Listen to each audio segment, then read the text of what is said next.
जमीन आपके गांव में जाकर पता करियो, अगर 1000 घर है ना, मैं गारंटी से कहता हूं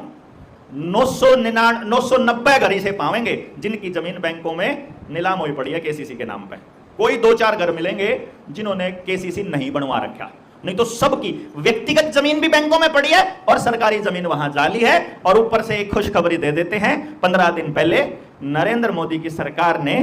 एग्रो बिजनेस, ये मतलब चुनाव से 15 दिन पहले की बात कह रहा हूं, जब ये होया था, यानी कि आचार संहिता लगने से पहले जिस टाइम पे सरकार थी, पूरा एग्रीकल्चर का बिजनेस और उसकी बैंकिंग सारी की सारी अडानी ग्रुप को सौंप दी है। यानी कि और एक और कमाल की बात है, आपके पास किसी के भी पास केसीसी का पैसा जमा कराने के लिए कैश नहीं है, किसी के पास भी नहीं है गांव में। सब जब अपना केसीसी का पैसा जमा कराते हैं तो किसी से मांग के लाते हैं, जमा करा के ब्याज कटवा के वापस अगले को देते हैं, ऐसा ही करते हैं ना। यानी कि अब की बार जब केसीसी का जब जमा कराने के लिए ऑर्डर आएगा अडानी जी का, तो किसी के पास नहीं होगा, दिए पीछे है ही नहीं भाई, मना अपनी करानी, मना अपनी करानी, मना अपनी करानी, और किसी के पास नहीं, तो सबकी जमीन की नीलामी के आदेश आएंगे। और अगर आपकी जमीन नीलाम होगी तो जमीन हो जाएगी बैंक की, और बैंक अगर अडानी का होगा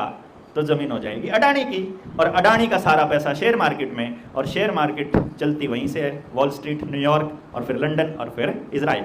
यानी कि वही इजराइल जिसने अंग्रेज भेजे थे उस टाइम पे, ईस्ट इंडिया कंपनी जो आई थी ना, वो भी उसी इजराइल के रास्ते से आई, यानी उन्होंने ही भेजी थी, कहने का मतलब। यानी कि वही इजराइल दोबारा से आ रहा है, यानी गुलामी का दौर दोबारा से आपको दिखाई दे रहा है, मेरे को तो दिखाई दे रहा है। यही कारण है कि हमारे तो ज्यादा चढ़ रहा है, आपका पता नहीं चढ़ा है कि नहीं चढ़ा है, लेकिन हमारा तो दिखने लग रहा है। तो भाई मेरे बच्चे के लिए मेरे गांव में कोई स्पेस नहीं है, आपके बच्चे के लिए भी नहीं है। और यूपी में इन्होंने एक टेस्टिंग कर ली कि घर तोड़ के उनको ये जो कबूतर खाने बना रखे हैं ना केएमपी के आसपास, इसमें शिफ्ट कर दिए। लोग राजी हो रहे, भाई झुग्गी झोपड़ियों में रहते थे अब फ्लैट में रहने लग गए, तो इधर से आपके घर भी टूट करके आपको भी वहां शिफ्ट करने के लिए 5 लाख एकड़ जमीन में ग्लोबल विलेज बनाने की तैयारी चल रही है, और उसमें केएमपी के आसपास ही सबको शिफ्ट करने की तैयारी चल रही है।